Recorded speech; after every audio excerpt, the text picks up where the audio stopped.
Shalom, praise the Lord. आप सभी को जय मसीह की। हम परमेश्वर की महिमा करते हैं, उसको धन्यवाद देते हैं, कोटि कोटि धन्यवाद देते हैं एक और दिन दिखाने के लिए। एक नया दिन, एक नई सुबह, एक नया संदेश।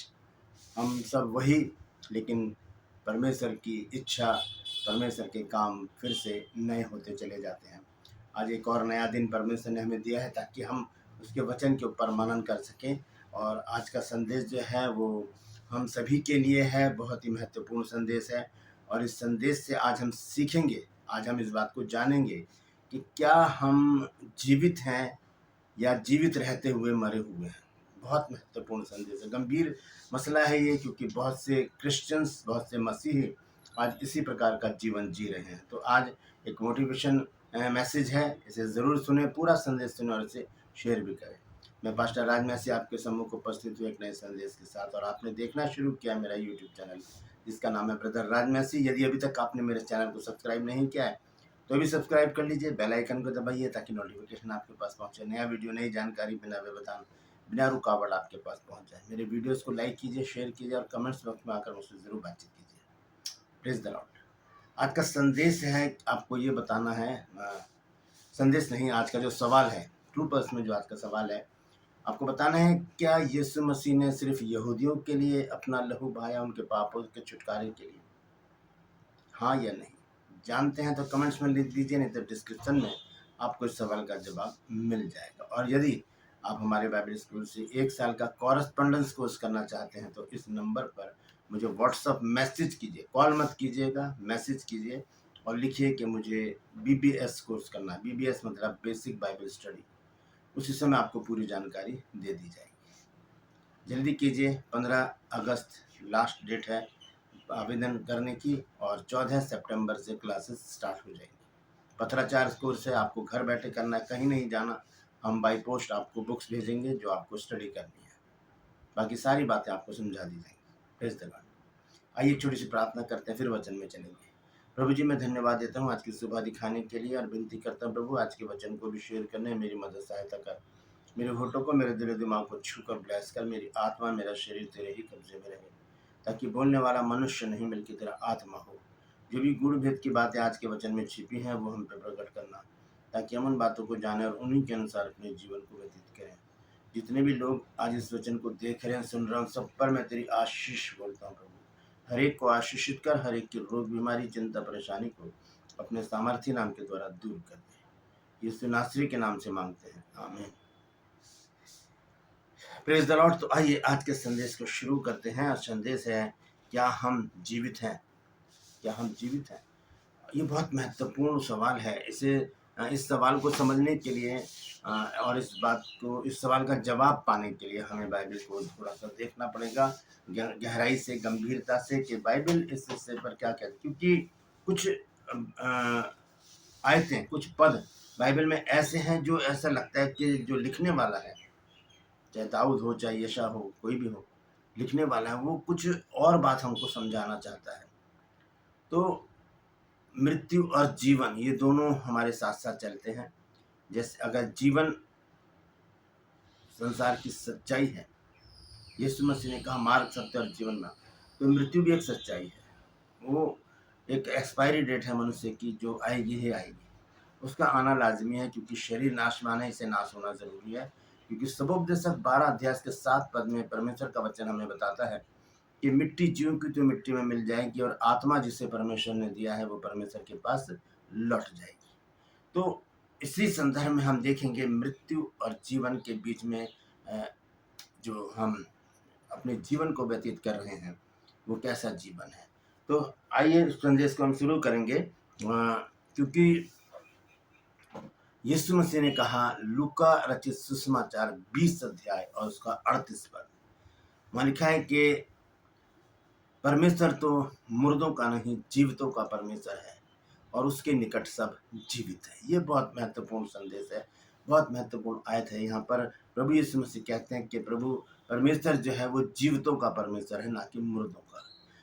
तो जो जीते जी मरे हुए लोग हैं, जो जी रहे हैं लेकिन उनका जीवन मरा हुआ है, आत्मा में नहीं है, वो शारीरिक रीति से चल रहे हैं, उनके विषय में कहा गया है कि उनका परमेश्वर नहीं है परमेश्वर, परमेश्वर उनका है जो उसके निकट है और आत्मिक जीवन को जी रहे हैं। अगर हम क्रिश्चियन कहलाते हैं, अगर हम मसीही कहलाते हैं और प्रभु में नहीं चल रहे, आत्मिक रीति से नहीं चल रहे, हम चर्च नहीं जाते, बाइबल नहीं पढ़ते, आराधना नहीं करते, प्रार्थना नहीं करते, किसी भी एक्टिविटीज़ में हम भाग नहीं ले रहे हैं धार्मिक विधियों में, तो फिर हम मरे हुए हैं। दाऊद ने बहुत अच्छी बातें कुछ हमें बताई हैं, उसके विषय में आज हम जानेंगे। हम इस बात को ध्यान में रखेंगे कि यीशु मसीह ने लूका 20 अध्याय के 38 पद में क्या कहा है। यीशु मसीह ने कहा कि परमेश्वर मुर्दों का नहीं, जीवितों का परमेश्वर है। तो हम जीवित हैं या मुर्दा हैं, इस बात को आज हम गहराई से जानेंगे। आइए सबसे पहले एक वचन हम देखेंगे, भजन संहिता की पुस्तक है, उसका 119 अध्याय, और उसका मैं पढ़ूंगा 25 पद और 40 पद। दोनों पदों में एक ही बात लिखी गई है। भजन संहिता 119 अध्याय, पहले उसका 25 पद मैं पढ़ रहा हूं। देखिए यहाँ पर क्या लिखा गया है। यहाँ लिखा है, मैं धूल में पड़ा हूं, तू अपने वचन के अनुसार मुझको जिला। जिला का मतलब है मुझे जीवित कर। इसका मतलब ये कौन सी मृत्यु की बात हो रही है? कौन है ये जो मरा हुआ है और बोल भी रहा है, प्रार्थना कर रहा है कि मुझे जिला। ये इस तरह से लिखा गया है कि जैसे कि संसारिक लोग हैं। आप बाहर खड़े हो जाइए, लोग आ रहे हैं, जा रहे हैं, भाग रहे हैं, उन्हें कुछ मतलब नहीं, और ऐसा जीवन जी रहे हैं, गालियां दे रहे हैं, लोगों को मवालीपन कर रहे हैं, दंगा फसाद और बहुत पता नहीं क्या क्या कर रहे हैं। वो मरे हुए लोग हैं। जीवित कौन है? जो प्रभु यीशु मसीह के पीछे चलते हैं, जिन्होंने प्रभु यीशु मसीह को अपना उद्धारकर्ता ग्रहण कर लिया है और जो परमेश्वर के निकट हैं। यहाँ पर दाऊद कहता है कि मैं धूल में पड़ा हूं, तो अपने वचन के अनुसार मुझे जिला। एक जीवित व्यक्ति कैसे कह सकता है कि सॉरी, एक मृत, एक लाश, एक डेड बॉडी कैसे कह सकती है कि तू मुझे जला? इसका मतलब ये किसी और मृत्यु की बात हो रही है। ये वो मृत्यु जो आत्मिक मृत्यु अदन की वाटिका में हुई। परमेश्वर ने आदम और हव्वा से कहा कि जिस दिन तुम इसका फल खाओगे उसी दिन तुम मर जाओगे। उन्होंने फल तो खाया लेकिन वो मरे ही नहीं। तो वहां पर उनकी आत्मिक मृत्यु हुई। उनकी जो आंखें थी, आत्मिक आंखें, वो बंद हो गई और शारीरिक आंखें उनकी खुल गई, और उन्होंने जब देखा कि हम नंगे हैं तो पत्तों से अपने आप को ढक लिया। तो उसी मृत्यु की बात यहाँ पर हो रही है। वो कहता है कि मैं धूल में पड़ा हूँ, तो अपने वचन के अनुसार मुझे जिला। और देखिए 40 आयत में क्या लिखा है। 40 आयत में लिखा है, देख मैं तेरे उपदेशों का अभिलाषी हूँ, अपने धर्म के कारण मुझको जिला। अपने धर्म के कारण मुझे जीवित कर। मैं मरा पड़ा हूँ, मैं संसारिक हूँ। मेरी जुबान, मेरा विचार, मेरे चाल चलन, मेरी दृष्टि, मेरा सब कुछ संसारिक है। मैं अपने शरीर के अनुसार अपने जीवन को व्यतीत कर रहा हूँ। प्रभु तू मुझे इस मृत्यु से उठाकर खड़ा कर दे, मुझे जीवित कर दे, ताकि मैं तेरी अद्भुत बातों को देख सकूं। और इसी में 107 पद में भी इसी प्रकार से लिखा गया है, वो भी मैं पढ़ के आपको बता देता हूँ। भजन संहिता 119 अध्याय और उसका 107 पद। यहाँ पर लिखा है, मैं अत्यंत दुख में पड़ा हूँ, हे यहोवा अपने वचन के अनुसार मुझे जिला। जिला मतलब जीवित कर। अपने वचन के अनुसार मुझे जीवित कर। हम संसारिक जब होते हैं, हम परमेश्वर से अलग होते हैं। जब हम शारीरिक होते हैं, हम परमेश्वर से अलग होते हैं, और जो परमेश्वर से अलग है वो मृत हैं, वो मरे हुए लोग हैं। तो हम ऐसा जीवन ना जिए, हम मरा हुआ जीवन ना जिए। ऐसा ना हो कि हमें भी यही कहना पड़े कि मैं अत्यंत दुख में पड़ा हूँ, क्योंकि परमेश्वर से अलग हूँ तो मैं दुख में पड़ा हूँ। और लिखा है कि हे यहोवा अपने वचन के अनुसार मुझे जिला, मुझे जीवित कर। ये जो मृत्यु है, आत्मिक मृत्यु, हमारे लिए बहुत घातक है। ये हमें हमारे स्वर्ग के रास्तों को बंद कर देती है। तो इस मृत्यु से हमको बाहर आना है, ताकि प्रभु हमें खींच कर बाहर निकाले। और एक और वचन हम देखेंगे, भजन संहिता 119 के 18 पद में जब हम देखते हैं तो देखिए क्या लिखा है। यहाँ पर लिखा है, मेरी आंखें खोल दे कि मैं तेरी व्यवस्था की अद्भुत बातें देख सकूं। एक डेड बॉडी पड़ी है, कोई मरा हुआ पड़ा है, तो वो उसकी आंखें बंद रहेंगी, उसे कुछ नहीं दिखाई देगा।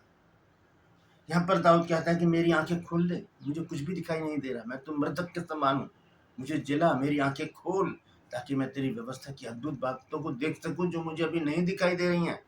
वास्तव में जब हम शारीरिक होते हैं, संसारिक होते हैं, हमें आत्मिक बातों की सुध नहीं होती, हमें कुछ भी नजर नहीं आता। हम संसारिक जीवन को जीते हुए हम बहुत आगे निकल जाते हैं। एक मरा हुआ जीवन हम जी रहे होते हैं। और उसके बाद एक और वचन हम देखेंगे, भजन संहिता 51 अध्याय और उसका 15 पद। यहाँ पर देखिए दाऊद क्या कहता है। ये 51 जो अध्याय है ये दाऊद का पश्चाताप है जब उसने बत्सेबा के साथ व्यभिचार किया था। लिखा है, हे प्रभु मेरा मुंह खोल दे तब मैं तेरा गुणानुवाद कर सकूंगा। एक मृतक जो है, एक डेड बॉडी कभी भी मुंह से नहीं बोलती, हम सब जानते हैं। दाऊद यहाँ पर कहता है मेरा मुंह खोल दे तब मैं तेरा गुणानुवाद कर सकूंगा। यानी कि मुझे जिला, मेरी आंखें खोल जो नहीं देख पा रही हैं, मेरे मुंह को खोल दे जो तेरा गुणानुवाद नहीं कर पा रही हैं। एक मरा हुआ जीवन मैं जी रहा हूँ, मैं संसार में लिप्त हो गया हूँ, मैं अपनी अभिलाषाओं में फंसा हुआ हूँ। मुझे निकाल ले, मुझे खींच कर निकाल ले प्रभु, ताकि मैं तेरा गुणानुवाद कर सकूं, तेरे तेरे व्यवस्था की अद्भुत बातों को मैं देख सकूं। ये अद्भुत बातें हैं बाइबल की, जो हमें सिखाती हैं कि हमें मरा हुआ जीवन नहीं, एक जीवित जीवंत जीवन जीने की जरूरत है, क्योंकि जो लोग परमेश्वर के निकट हैं वही जीवित है। एक वचन हम और देखेंगे, यशायाह नबी की पुस्तक 50 अध्याय और उसका 4 पद।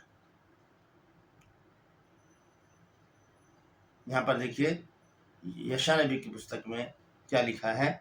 लिखा है, प्रभु यहोवा ने मुझे सीखने वालों की जीभ दी है कि मैं थके हुए को अपने वचन के द्वारा संभालना जानूं। अब आगे देखिए क्या लिखा है, भोर को वो नित्य मुझे जगाता और मेरा कान खोलता है कि मैं शिष्य की समान सुनूं। मृतक कभी भी नहीं सुनेंगे, उनको कितनी भी जोर जोर से बोल दो, कुछ भी बोलते रहो, उनके कानों में कुछ नहीं जाएगी। वो तो डेड बॉडी है, उसमें जान नहीं है, उसमें प्राण नहीं है। यहाँ पर यशायाह कहता है कि मेरा कान खोलता है कि मैं शिष्य के समान सुनूं। जब हम उसके निकट आ जाते हैं वो हमारे कानों को खोल देता है, हमारी आंखों को खोल देता है, हमारी जुबान को खोल देता है, ताकि हम देखें, सुने, बोले और उसकी महिमा करते रहें। Praise the Lord. और एक वचन हम देखेंगे इब्रानियों 12 अध्याय और उसका 12 पद। नया नियम से मैं देख रहा हूँ, 12 अध्याय और उसका 12 पद जब हम पढ़ते हैं तो यहाँ देखिए क्या लिखा है। लिखा है, इसलिए ढीले हाथों और निर्बल घुटनों को सीधे करो। निर्बल, जिनमें कोई बल ही नहीं है। एक मृतक जब पड़ा होता है उसके हाथ को ऐसे उठाओ, ऐसे उठाओगे तो वो फिर ऐसे गिर जाएगा। पैरों को भी हिलाएंगे तो वो ऐसे ही पड़े रहेंगे, उनमें जान नहीं, वो निर्जीव है, ढीले हैं वो। इसलिए यहाँ पर वचन कहता है कि इसलिए ढीले हाथों और निर्बल घुटनों को सीधे करो।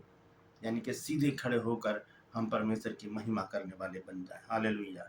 हम देखते हैं यहेजकेल नबी की पुस्तक उसका 11 अध्याय और उसका 19 पद। यहेजकेल 11 अध्याय और उसका 19 पद।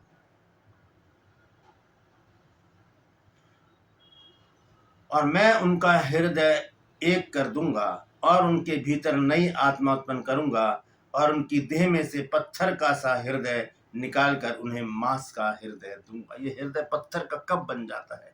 जब मनुष्य की मृत्यु होती है, हृदय धड़कना बंद हो जाता है, वो पत्थर बन जाता है। परमेश्वर यहाँ पर कहता है कि मैं पत्थर का हृदय निकाल कर मांस का हृदय दूंगा, जो धक धक धक धक धक धक करेगा, धड़केगा, जिसमें जान होगी, जो शरीर को चलाएगा, फिराएगा, दौड़ाएगा और परमेश्वर की महिमा करने पाएगा। आइए अंत में एक वचन और देखेंगे हम, भजन संहिता उसका 51 अध्याय और उसका 10 पद हम पढ़ेंगे। क्या लिखा है? भजन संहिता 51 अध्याय का 10 पद। यहाँ लिखा है, हे परमेश्वर मेरे अंदर शुद्ध मन उत्पन्न कर और मेरे भीतर स्थिर आत्मा नए सिरे से उत्पन्न कर। ये हमारी प्रार्थना होनी चाहिए कि प्रभु तू मुझे नया बना दे। मैं मर गया था, मुझे जीवित कर। एक छोटा सा बेटा अपने पिता से सब कुछ लेकर दूसरे देश चला जाता है और वहाँ पर कुकर में अपनी सारी संपत्ति उड़ाकर जब वापस अपने पिता के पास आता है, पिता उसकी नहीं सुनता, उसको गले से लगा लेता। वो कह भी रहा है, पिता मैंने तेरे विरुद्ध और स्वर्ग के विरुद्ध में पाप किया। उसने नहीं सुना पिता ने, झट से उसको गले लगाया, बहुत चूमा और फिर उसको सोने की अंगूठी पहनाई, उसको जूते पहनाए, नए कपड़े पहनाए, उसको अच्छी तरह से साफ सुथरा किया, नहलाया धुलाया और उसको एक उसके आने की खुशी में एक जेवनार दिया। परमेश्वर ऐसा ही करता है जब हम लौट के उसके पास आ जाते हैं।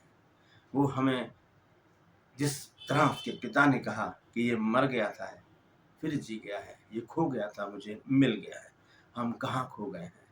हमें वापस परमेश्वर के पास आने की ज़रूरत है। ये गाना बहुत अच्छा है, मुझे आता नहीं है लेकिन उसका छोटा-सा कोरस मैं ज़रूर सुनाऊँगा कि दुनिया की भीड़ में क्यों खो गया, आ बेटे घर लौट आ।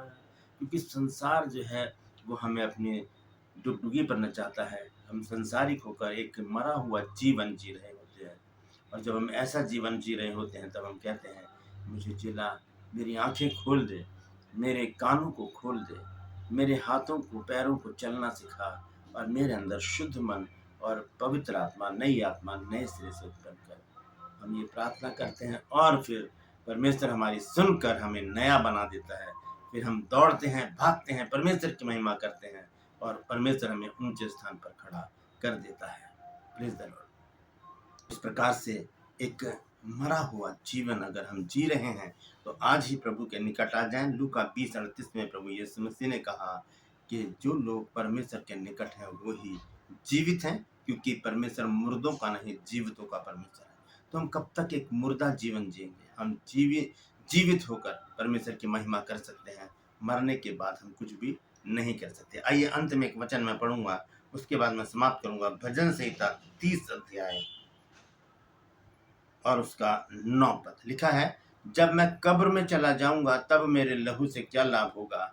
क्या मिट्टी तेरा धन्यवाद कर सकती है? क्या वह तेरी सच्चाई का प्रचार कर सकती है? नहीं कर सकती, नहीं कर सकती। इसलिए जीते जी हम परमेश्वर के निकट रहें, उसकी संगति में बने रहें, उसके आगमन की तैयारी करें, ताकि हम उसके साथ उठाए जाने वाले बन सकें।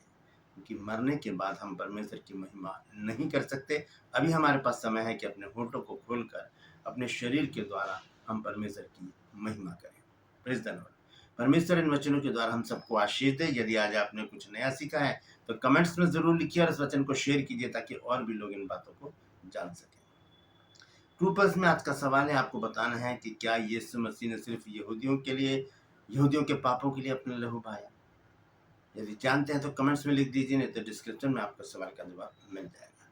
और यदि आप हमारे बाइबल स्कूल से 1 साल का कॉरेस्पॉन्डेंस कोर्स करना चाहते हैं, बेसिक बाइबल स्टडी, तो इस नंबर पर मुझे व्हाट्सएप मैसेज करके लिखिए कि मुझे ये कोर्स करना है। उसी समय आपको पूरी जानकारी मिल जाएगी। मैं आपसे निवेदन करता हूँ, मेरे चैनल को सब्सक्राइब करें, बेल आइकन को दबाएं, ताकि नोटिफिकेशन आपके पास पहुँचे। नया वीडियो, नई जानकारी बिना व्यवधान, बिना रुकावट आपके पास पहुँच जाए। मेरे वीडियोस को लाइक कीजिए, शेयर कीजिए और कमेंट्स बॉक्स में आकर मुझसे ज़रूर बातचीत कीजिए। इस तरह आज के लिए बस इतना ही। फिर मिलूंगा एक नए संदेश के साथ, एक नया वीडियो लेकर। तब तक के लिए मुझे इजाज़त दीजिए, लेकिन अपना और अपनों का ख्याल रखिए, और याद रखिए यीशु मसीह ने कहा, जो लोग परमेश्वर के निकट हैं वही जीवित है। Praise the Lord. परमेश्वर आप सबको आशीष दे।